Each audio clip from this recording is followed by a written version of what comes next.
Hey friends, இன்றைக்கி நம்ம வந்து என்ன பார்க்க போகிறோம்னா, எல்லாருக்குமே ஃபஸ்ட்டு என் சேனலை சப்ஸ்கிரைப் பண்ணிக்கோங்க. சப்ஸ்கிரைப் பண்ணனால ஒரு லைக் பண்ணிக்கோங்க. எல்லாருக்குமே தெரியும் நம்ம தமிழ்நாட்டில் ஒரு ஸ்பெஷலான டெம்பிள் அப்படின்னா எப்படி ஸ்பெஷலான டெம்பிள்னால் மதுரை மீனாட்சி அம்மன் டெம்பிள்னு தெரியும். அந்த மதுரை மீனாட்சி அம்மன் டெம்பிளில் மதுரையிலே ஃபஸ்ட்டு ஃபேமஸ்னால் நம்மளுக்கு தெரிஞ்சது மீனாட்சி அம்மன் டெம்பிள். மீனாட்சி அம்மன் டெம்பிளுக்கு அடுத்து அதுக்கடுத்து என்ன டெம்பிள் இருக்குதுன்னு தெரியுமா? அதுதான் எல்லாருக்குமே தெரிஞ்ச மிக சக்தி வாய்ந்த டெம்பிள். அது என்ன டெம்பிள் பேர்னா மதுரை ஸ்ரீ பாண்டி முனீஸ்வரர் டெம்பிள். இந்த சாமி பார்த்திங்கன்னா ரொம்ப சக்தி வாய்ந்த சாமி. இவங்க ஃபஸ்ட்டு எப்படி வளர்ந்தாங்கன்னா, எல்லாருக்குமே தெரியும் பாண்டிய நெடுஞ்செழியன் அப்படின்னு சொல்லி அந்த மன்னர் வந்து அந்த கண்ணகிக்கு பண்ண அந்த இதுக்காக அவங்களே இறந்துருக்காங்க. அதனால் அது காரணமாக அவங்களோட மனைவியும் அதனால இறந்துருக்காங்க. இதனால் அதுக்கடுத்து என்ன நடந்ததுன்னு சொல்லி யாருக்குமே தெரியாது, அப்படி தானே? அதுக்கடுத்து பாண்டிய நெடுஞ்செழியன் இது சாமி கிட்ட போய் சிவன் பாண்டிய நெடுஞ்செழியன்ட்டு கேட்டிருக்காங்க, அப்பா மன்னா நீங்கள் இன்னொரு வாழ்க்கை வாழணும்னு ஆசைப்படுறீங்களா அப்படின்னு சொல்லி கேட்டிருக்காங்க.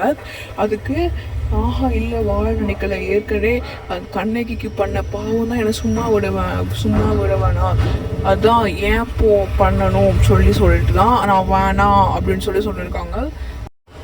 பட் ஆனால் பாண்டிய நெடுஞ்செழியன் அவங்களுக்கு சிவன்கிட்ட ஒரு வரம் கேட்டிருக்காங்க.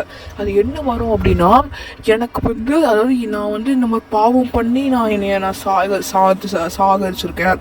ஸோ அதனால் எனக்கு என் மதுரை மக்களை நான் காவல்காரனாக காக்கணும் அப்படின்னு சொல்லி ஒரு வரம் கேட்டிருக்காங்க. நம்ம வரம் கேட்டோன்னே கொடுக்குறவர் தான் நம்ம சிவன்.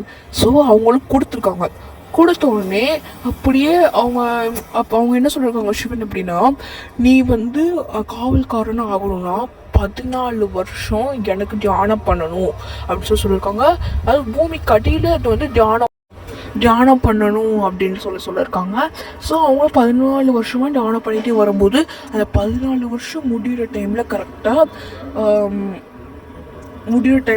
அவங்க அப்படியே சிலையாக மாறிட்டாங்க. ஸோ அந்த டைமில் ஒருத்தவங்க 2 பேர் இருந்தாங்க, ஹஸ்பண்ட் அண்ட் ஒய்ஃப் 2 பேர். ஸோ அவங்க 2 பேரும் என்ன பண்ணாங்கன்னா, அவங்க நைட்டு 2 பேருமே நடந்து போயிட்டுருப்பாங்க. அந்த டைமில் கோவில் கெட்டலை, ஸோ காடு தான் இருக்கும். அந்த டைமில் கரெக்டாக என்ன பண்ணாங்கன்னா, அந்த ஹஸ்பண்ட் அண்ட் ஒய்ஃப் 2 பேருமே சேர்ந்து அந்த கூலி விற்றுட்டு வரும்போது தான் வந்துட்டு இருந்தாங்க. அந்த டைமில் நைட் ஆனதுனால அவங்களுக்கு படுக்க இடமே இல்லை. இதுக்கு மேலே காடு போகுதுனால இதுக்கடுத்து போனால் நிறையா விலங்குகள் கடிச்சிரும் அப்படின்னு சொன்னதுனால அவங்க அதே இடத்துலயே படுத்துட்டாங்க. ஸோ அந்த வள்ளியம்மாள், அதாவது அவங்க இந்த ஒய்ஃப் அந்த ஒய்ஃபோட பேர் வள்ளியம்மாள். அந்த வள்ளியம்மாள் என்ன பண்ணாங்கன்னா, தூங்கிட்டு இருக்கும்போது அவங்களுக்கு கனவுல சிவன் சொல்லியிருக்காங்க, நான் ஓன்ட்டு இருந்து 8 அடி தூரத்தில் தான் நான் இருக்கேன், என்னைய தோண்டி நீ எடுத்தனா உன் பரம்பரை ஃபுல்லாக எனக்கு நீ பூஜை பண்ணலாம் அப்படின்னு சொல்லியிருக்காங்க. ஸோ அதனால் அவங்களும் மறுநாள் என்ன பண்ணியிருக்காங்கன்னா, அவங்க ஹஸ்பண்ட்டாக சொல்லியிருக்காங்க.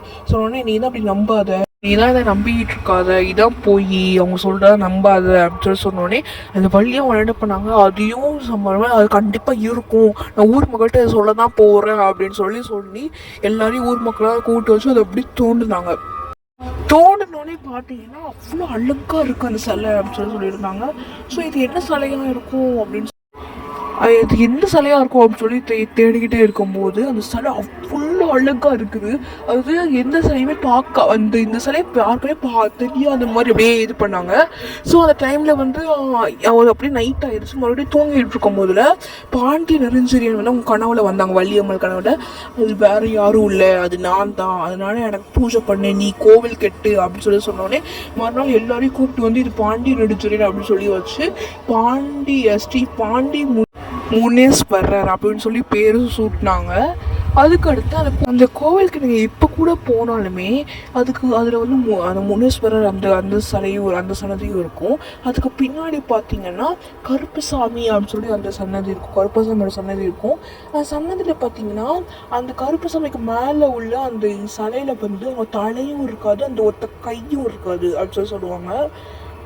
அது எந்த காரணத்தோடுனா அந்த காலத்தில் எல்லாருக்குமே தெரியும் பிரிட்டிஷ் அதாவது வெள்ளைக்காரங்க வந்து அந்த அதாவது அந்த காட்டுக்குள்ளே நடந்து போயிட்டுருக்கும் போது அவங்க இப்போ தான் ஃப்ரெஷ்ஷாக குளித்து ரெடியாகி வந்துட்டு இருப்பாங்க வேட்டையாடுறதுக்கு. ஸோ அந்த கோவிலை பார்த்து எனக்கு நல்ல வேட்டையாடணும், நீங்கள் நல்லா இதுவாக கிடைக்கணும் அப்படின்னு சொல்லி வேண்டுவாங்க. அந்த சாமி வந்து எதுவுமே ஆன்சர் பண்ணல. ஸோ அதனால் அந்த பிரிட்டிஷ் வந்து கோவம் அடைஞ்சு சிலையை கையும் அந்த தலையும் வந்து வெட்டி எடுத்துகிட்டு போயிட்டாங்க. கைஸ் இந்த வீடியோ பிடிச்சிட்டு மறக்காம சப்ஸ்கிரைப் பண்ணுங்கள், லைக் பண்ணுங்கள் ப்ளீஸ் கைஸ். சப்ஸ்கிரைப் பண்ணனால பரவாயில்ல, ஒரு லைக் மட்டும் பண்ணுங்கள். தேங்க்யூ ஃபார் வாட்சிங்.